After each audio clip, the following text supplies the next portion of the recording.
Well, hello everyone. It's been quite a while since I've made a little video, and I wanted to follow up to give you an update of where we stand on a handful of things. May try and make a couple of these or some announcements once in a while.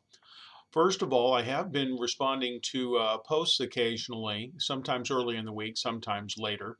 But what I think I've started going to start doing is making a summary of your comments for a given week and post that. So here we are having finished up the material on learned helplessness, and I asked really two questions. One, do you think learned helplessness is in your lives, for example, in the world of algebra, college algebra? And according to the numbers I tallied up here, 71% of you turned around and said that college algebra, or algebra rather, and learned helplessness are something that you've experienced. 29% said they had not. So I found that fascinating.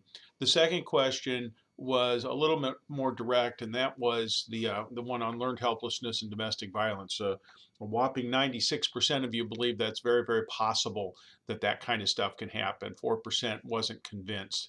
But that's all right. That's what the numbers are all about. But I want you to think about it. That tells you that learned helplessness is something that doesn't always happen to just the other person. It can happen to us.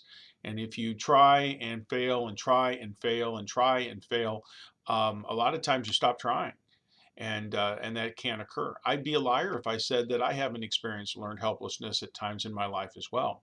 In fact, some of the most successful men and women in the world of sales, as a quick aside, are the type that don't give in to learned helplessness. They try to make contact with a potential customer and get turned down, and maybe turned down a second time and turned down a third time.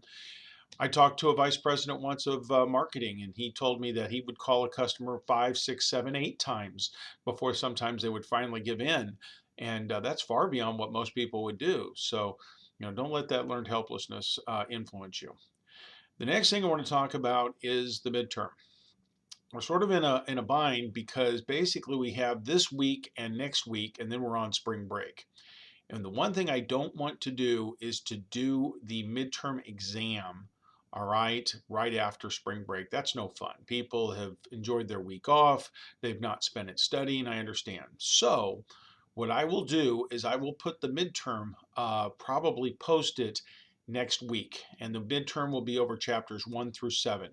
In fact, for next week, that will be chapter 7 Rebel, and there will be no discussion. I will just allow you to turn around and prep for your midterm, and I'll try and post a study guide. The midterm will not be on campus. It will be online. It will be over chapters 1 through 7, and I'm going to try and put it up on Wednesday, and then I'll leave it up until Sunday night, because in the strictest sense, spring break doesn't start till Monday. But I know some people may get out of town or do things, but that way it'll be up Wednesday, Thursday, Friday, Saturday, and probably come down Sunday night. And then you have all of next week off and stuff like that. So there, a quick little video of how you did on the last chapter. Most of you have gotten very good about getting your postings in on time.